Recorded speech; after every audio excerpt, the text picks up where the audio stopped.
J.D. Vance just screwed Donald Trump again. And this time, it's because of a brand new signal leak. Yes, Mike Waltz got caught leaking again during his final cabinet meeting with J.D. right there in the chat. It's chaos, it's fresh, and it's humiliating. Let's unpack the whole disaster. The chaos kicked off with this segment on the economy. First time in 3 years, people are pointing to the tariff policy. There are people looking at their 401ks that are worried. What do you tell them? Is this going to work? So the first thing is, when you talk about the economy, this is Joe Biden's economy, and we inherited $2 trillion of debt, the highest peacetime deficits in American history, a $1.2 trillion trade deficit, which fundamentally means we're not making enough of our own stuff. And the president came in and he said, this is not always going to be easy. It would have been very easy for Donald Trump to do what administrations past have done, which is borrow a lot of money and continue fueling the national debt. He said, no, we need a reset. We need American workers to have better jobs. We need to protect the jobs that they have right now. And we need to be more self-reliant as an economy, which, by the way, will drive down those skyrocketing levels of debt that we've seen. That is what he promised he was going to do. And he came in and we've started that process. Now, this is where J.D. Vance starts doing mental gymnastics that would injure a lesser man. First, he blames Biden for the economy, while defending Donald Trump's economic reset plan, which apparently consists of vibes. Because last we checked, Trump's biggest contributions to American industry were a scam university and some mail order steaks. Let's be clear, Trump was the economy. He signed the budgets, he ran the show, he bragged about it non-stop until it started to tank. Now suddenly, it's Biden's fault. Pick a lane. And the whole "we inherited this deficit" line, you inherited it from yourselves. That's like setting your own house on fire and then blaming the firefighters for the smoke. Also, let's not pretend J.D. Vance gave an answer. He just said reset a bunch of times and hoped Brett Baer would move on. But he didn't, because next Brett hit him with the question they're all dodging: why Mike Waltz really got the axe. President, thanks for the time. good to see you. I want to talk to you about all this trip and what the purpose of it and your speech. Sure. But I want to start with the breaking news. Yeah. Why was Mike Waltz let go? So he wasn't let go. He is being made ambassador to the United Nations, which of course is a Senate-confirmed position. I think you can make a good argument that it's a promotion. But we brought Mike on to do some serious reforms of the National Security Council. He has done that. I like Mike. I think he's a great guy. He's got the trust of both me and the president. But we also thought that he'd make a better UN ambassador as we get beyond this stage of the reforms that we've made to the National Security Council. Ah yes, the classic "he wasn't fired, he was promoted" move. Nothing screams damage control quite like pretending someone got a shiny new job right after blowing up their old one. According to JD, Mike Waltz wasn't tossed out, he was elevated straight into diplomatic exile. The United Nations, folks, aka the place Trump once called a club for people to have a good time. That's where you send someone when you want them far away from the real action. Also, can we talk about the irony? Trump, the guy who barely understood NATO, is now appointing his scandal-splattered loyalist to represent America on a global stage. What's next? Rudy Giuliani as ambassador to cybersecurity? And J.D. Vance trying to sell it like it's a promotion is hilarious. It's like saying your coworker didn't get fired. They just got relocated to Siberia. Don't worry, it only gets weirder from here. Next clip is where it really starts unraveling. You saw the president announce that Marco Rubio is going to step in as interim leader of the National Security Council. So I think the media wants to frame this as a firing. Donald Trump has fired a lot of people.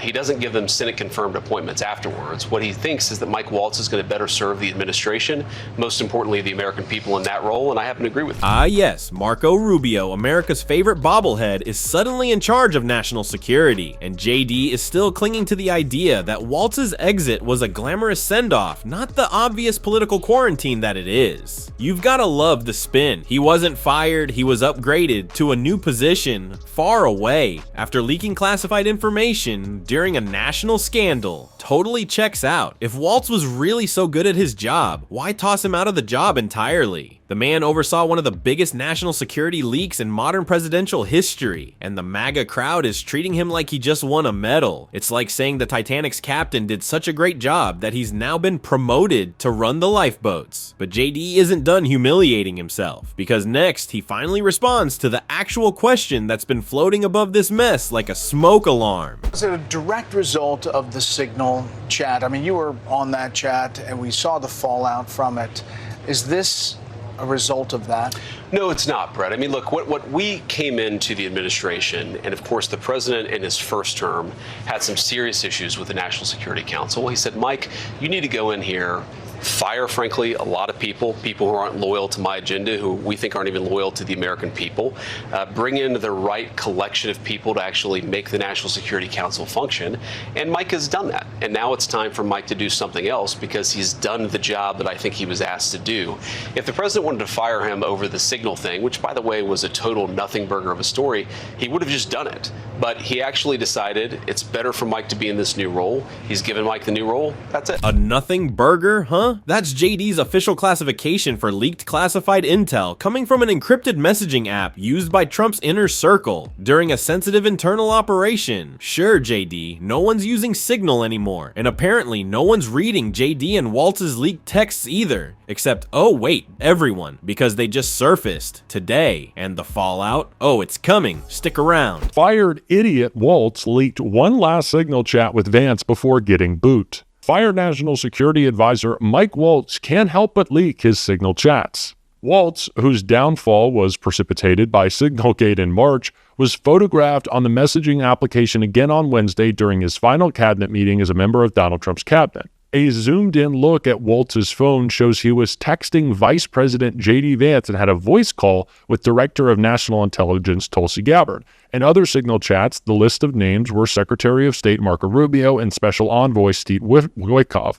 I have seen confirmation from my counterpart it's turned off. The message with Vance reads, he's going to be here. Oh, Mike Waltz. Even on his way out the door, the man just couldn't help himself. One last Signal leak, like a farewell gift to national security, or maybe just a parting middle finger to the concept of operational secrecy. Because yes, fired National Security Advisor Mike Oops I Did It Again Waltz was caught red-handed mid-text during his final cabinet meeting. And not just any text, a Signal message with J.D. Vance during a cabinet meeting, with cameras present. How is this real life? Zoom in on his phone and you'll see it clear as day. Chatting with JD, calling Tulsi Gabbard, Signal threaded with Rubio, and some special envoy no one's ever heard of. It's like a group chat from the Twilight Zone, and somehow these are the people overseeing national security. And then there's that message from Vance. He's going to be here. Vague, cryptic, and deeply sketchy. What is this? A teen drama? A spy novel? Or just Trump's cabinet trying to cosplay as a government? One thing's for sure, if this is their idea of secure communication, we're all in trouble. And trust me, it gets even dumber next. The exposed phone screen epitomizes Waltz's 101-day stint leading the National Security Council,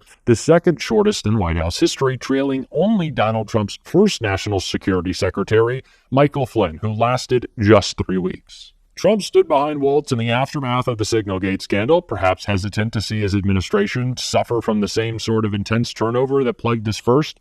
Politico reported Thursday that Trump began searching for a Waltz replacement weeks ago, however, in the intermediate aftermath of the Signal fiasco.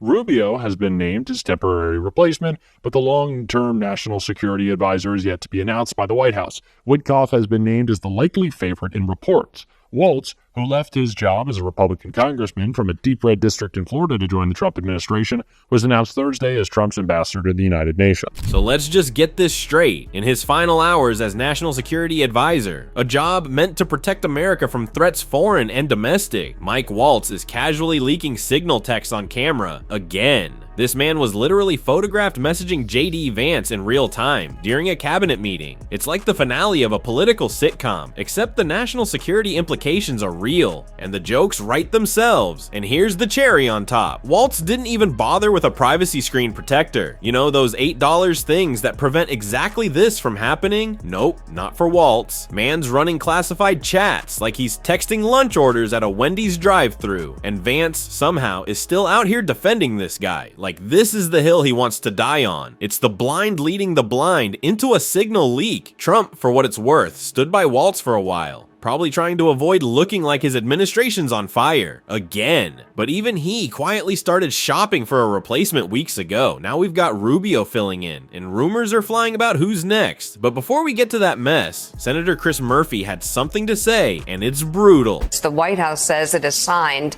an economic partnership with Ukraine. The deal will give America access to some of Ukraine's critical minerals and natural resources. Treasury Secretary Scott Bessent says this will accelerate Kyiv's economic recovery and repay America for the U.S. military aid it has provided, something President Trump has been demanding. According to the Washington Post, the deal falls short of providing any concrete security guarantees to Ukraine, but it does affirm a, quote, long-term strategic alignment with the United States. Joining us now, Democratic member of the Senate Foreign Relations Committee, Senator Chris Murphy of Connecticut. Thank you for joining us. What do you make of this agreement? It's nonsense. It just is. Most of the minerals that are available for exploitation in Ukraine are in the parts of Ukraine that are controlled by Russia. And so this agreement doesn't really mean much if Russia continues to own eastern Ukraine and continues to march towards Kyiv. And right now, all indications are that Donald Trump's policy is to hand Ukraine to Vladimir Putin. And in that case, this agreement isn't worth the paper that it's written on. Vladimir Putin isn't sitting down to negotiate for one simple reason, because Donald Trump is telling him, I am not going to continue to support Ukraine militarily, no matter what, whether you sit down at the table or if you don't sit down at the table. So Vladimir Putin looks at that and says, why would I negotiate? You're telling me you are giving up on Ukraine. So if I just continue to fight the war, I will ultimately own everything I have now, or potentially everything, including Kyiv. So this agreement means nothing if the Trump policy is, as it is today, to hand over Ukraine to Vladimir Putin. That's the direction that we are heading in. And right now, there is no sign that Vladimir Putin's giving up on the war, and no sign that we're ever getting any deal on minerals, because Vladimir Putin's going to be in charge. So Trump's big plan to help Ukraine now involves trading access to minerals they don't even control? According to Chris Murphy, and, well, reality, this deal is just another Trump photo op pretending to be policy. Most of those minerals, they're buried under Russian-occupied territory. So unless Trump's planning to parachute into eastern Ukraine with a shovel, this agreement means absolutely nothing. And if Trump's just going to sit back and let Putin steamroll Ukraine, why would Putin ever come to the table? He's basically getting a handwritten note from Trump that says, take whatever you want, just save me a photo op. This isn't strategy, it's surrender disguised as paperwork. And yes, the paper is about as valuable as a Trump diploma. So, Senator, how do you interpret the comments coming from the White House from Scott Bessent, for example, that this is some sort of a security guarantee because the United States isn't going to want to be doing business in Ukraine with Ukrainians and have those business interests attacked? I mean, we're murky on the details of this deal yet. We haven't really got them, but we have had Scott Bessent come out kind of saying that they want a free, sovereign and independent Ukraine, for example. Well, that would go against the idea that Russia could just walk in 3 years' time and take Ukraine. Yeah, these guys lie. I mean, they lie. That's not true, right? Donald Trump spent all of the last year of Biden's presidency trying to kill aid for Ukraine. If Donald Trump got his way, Ukraine wouldn't have any weapons right now. Donald Trump has no plans to resupply Ukraine. And by the way, Ukraine's going to start running out of bullets and start running out of serious weaponry by the summer and fall of this year. That's why Putin continues to march forward, refuses to sit down at the negotiating table. So, there are all sorts of instances in which the president's national security team goes out and tells a story that isn't true. What is true, unfortunately, is that Trump has decided that he will never support any additional weapons for Ukraine. Europe will try to fill in the breach, but there are certain weapon systems that only the United States can provide. And without us, Vladimir Putin ultimately is going to win this war. That's just the truth, no matter what Scott Bessent or Marco Rubio says. There it is. The brutal truth, straight from Senator Chris Murphy. Trump Trump world is selling fantasy while Ukraine is literally running out of ammunition. And this is exactly what Trump's chaos always leads to. Republicans love to pretend it's all just mean tweets and triggered libs, but the cost of his incompetence? It's real, it's global, and it lands in your life. Signalgate wasn't just a tech blunder. It exposed the rotting core of Trump's national security machine. And the foreign policy? It's being shaped by half-baked press releases, leaked texts, and J.D. Vance playing defense like a clueless intern at a war room. Meanwhile, Trump undercuts Ukraine, weakens the dollar with unhinged rants at the Fed, and tanks global confidence in U.S. leadership. This isn't just political theater. This is your economy, your security, and your country on the line. And trust us, the next Trump disaster, it's already unfolding. Click on it. Until then, see you soon.